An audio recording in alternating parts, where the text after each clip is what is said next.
ने मैया लोगों का कितना गुणगान किया, कितना उनका मर्यादा बताई, वो किसी ने नहीं गाई।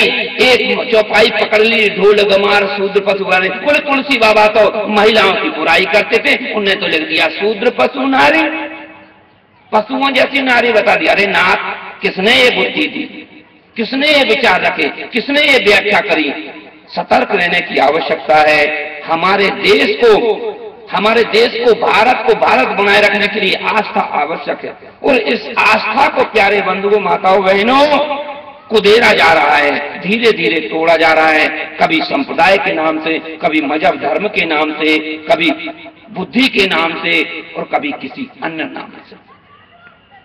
हम आपको इन 7 दिनों में जो मूल तत्व है, निस्वार्थ, बिल्कुल निस्वार्थ, आपको बताने की कोशिश करूंगा जो शास्त्र वर्णित हैं। तो इन 10 चीजों को धारण करना ही धर्म है। अब आपको मैं बता रहा था कि सब धार्मिक बने, इन 10 बातों को धारण करें, और इन 10 बातों को धारण करने का सिर्फ एक ही साधन है, राधे राधे राधे हरि प्रिया राधे, राधे राधे राधे हरि प्रिया राधे, राधे राधे हरि प्रिया राधे,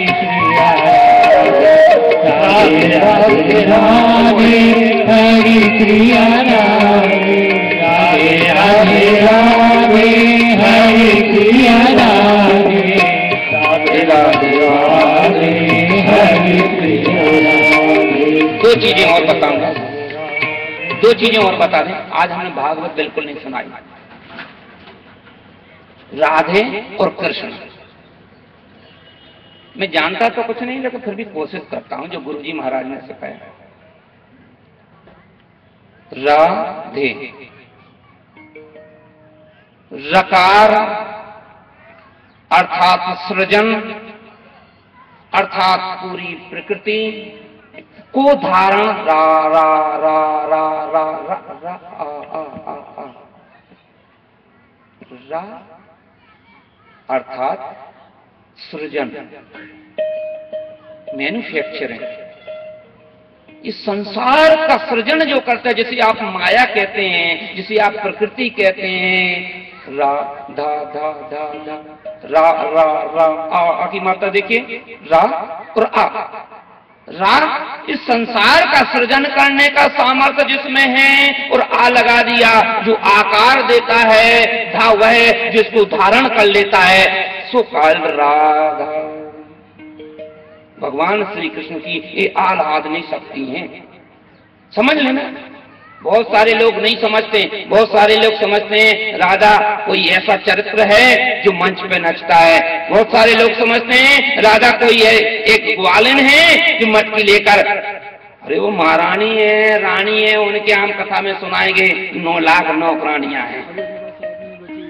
अपने यहाँ तो एक हो जाती तो इतने दिलाते महाराज, 9 लाख हैं। वो कोई दही बेचने जाती हैं क्या? क्या वो मटकी उनके घर आती है पानी देने के लिए? वो सृजन करती हैं, वो तो इस ब्रह्मांड की नियंता है, बनाती हैं, धारण करती हैं।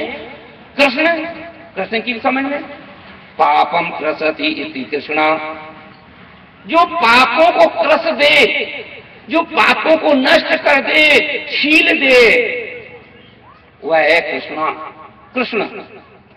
तो राधे कृष्ण जिनका चरित्र आप भागवत कथा में श्रवण करेंगे, ऐसा सोचना कि प्रकृति जो है वो राधा है, और जो इस प्रकृति का संचालन का सूत्र है, जो शक्ति है, वह श्री कृष्ण है, अर्थात राधा रानी कृष्ण के अंदर की शक्ति है। मैं बताऊंगा कैसे आई वो, हम आपको वो बातें बताएंगे जो कई और पुराणों से समझ लें। अपन हिंदू हैं, अपना एक वेद था, फिर उसको कलयुग आने से पहले अपनी समझ कम होने के कारण श्री कृष्ण द्वैपायन वेद व्यास ने 4 भाग कर दिए, ऋग्वेद, यजुर्वेद, अथर्ववेद, सामवेद। अब वेद गुरु हो गए, कठिन हो गए, वेद नहीं समझ पाते लोग, तो फिर बनाए गए वेद के एक एक सूत्र को परिभाषित करने के लिए 108 उपनिषद बनाए गए। अब महाराज 224 हो गए, वैसे मान्य 108 है, वैसे 224 हो गए। अभी जो सूची आई हमारे पास में वो 224 उपनिषद हो गए, अर्थात वेद के विभिन्न सूत्रों की व्याख्या। इस प्रकार 108 उपनिषद हो गई। फिर उपनिषद भी लोगों को समझ में नहीं आए तो वेद व्यास ने 18 पुराण लिखे। उन 18 पुराणों में एक पुराण जो सर्वोपरि पुराण है, जिसमें श्रीमद शब्द लगा है, अर्थात जो सबके ऊपर है, उसको कहते हैं श्रीमद् भागवत महापुराण। इस भागवत महापुराण में 12 स्कंद हैं, अर्थात 12 चैप्टर हैं, 365 अध्याय हैं, अर्थात 365 पार्ट हैं और 18,000 श्लोक हैं। कहने का मतलब यह है कि 18,000 श्लोकों की व्याख्या भागवत शास्त्र में है। इस भागवत शास्त्र का श्रवण, भागवत शास्त्र स्वयं भगवान का वांग्मय रूप है। एक देखिए, मूर्तियां 8 प्रकार की होती हैं। मूर्ति आपके सामने विराजमान है वो है वाणी रूप। यहाँ कृष्ण आपको ना देखें, लेकिन वाणी रूप में वो भी आपको बताएंगे, भागवत में कथा में श्रवण करवाएंगे कि कैसे हैं।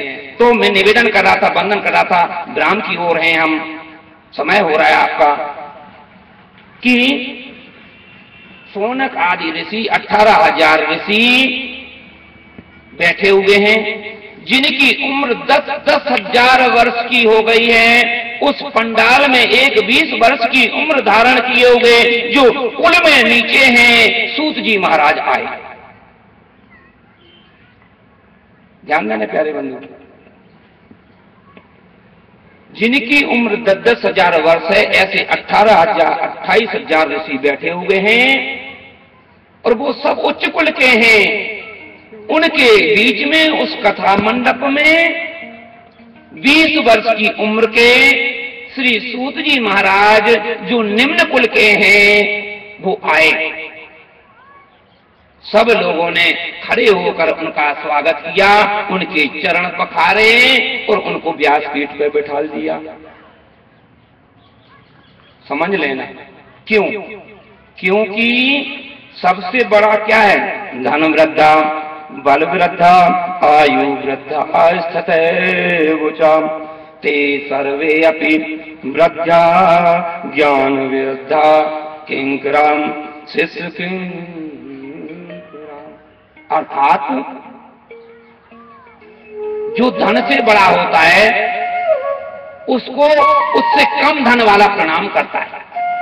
देखो समझ लेना, सेठ जी जो बड़े बड़े सेठ जी हैं वो चाहे भले ही कम उम्र के हों, लेकिन जब वो अपनी गादी पे बैठे होंगे तो चाहे उनसे छोटा वाला जो सेठ जाएगा वो उनको नमस्कार करेगा। इसी प्रकार जो राजा है, जो बड़े पद लेकर बैठा है, उम्र में चाहे भले ही उनसे बड़ी उम्र का जाए, जो महाराजा धीराज है वो हो सकता है 18 साल 20 साल का हो, 22 साल का हो, लेकिन जो छोटे पद का है वो चाहे भले ही 20, 25, 30, 50 साल का हो तो भी उसे नमस्कार करेगा। अपन अपनी भाषा में कह देते हैं, मान लीजिए अपना प्रशासनिक अधिकारी जो अपना बॉस है वो हो सकता है कि अपन से उम्र में कम है, लेकिन जब अपन जाएंगे तो अपन उसको प्रणाम करेंगे। एक पद की गरिमा, वहां पद को प्रणाम किया गया। इसी प्रकार सेठ जी जो धन में बड़े हैं, धन को प्रणाम किया गया। यहाँ कहा गया है ज्ञान वृद्धा, जो ज्ञान में बड़ा है चाहे वो उम्र में छोटा हो वह भी आदर करने योग्य है। इसलिए 88,000 ऋषियों ने सूत जी महाराज के चरण पखार कर उन्हें व्यासपीठ पे बैठाला और कहा महाराज हमें भागवत कथा श्रवण करवाओ। यह भागवत कथा श्रवण करवाने के लिए सूत जी महाराज ने वहां प्रारंभ किया। कल हम आपको भागवत कथा प्रारंभ करेंगे, आज समय अभाव था। कल आप लोगों से निवेदन है, हाँ एक बात और, एक और मैं बता दूं, स्वयं कथा सुनने का एक फल, अपने साथ दूसरे को लाने का, मैं स्पष्ट बात बता रहा हूं, 10वां हिस्सा मिलता है। अगर मैं स्वयं कथा सुनता हूं तो जो मुझे लाभ मिलता है, अगर मैं अपने साथ में अपना जीवन लगाने वाले, आइए अपनी झोलियां भर लीजिए, हम तो फेंकने आए, बांटने आए, देने आए हैं, बस चाहिए आपका स्नेह, प्रेम और बुजुर्गों का आशीर्वाद।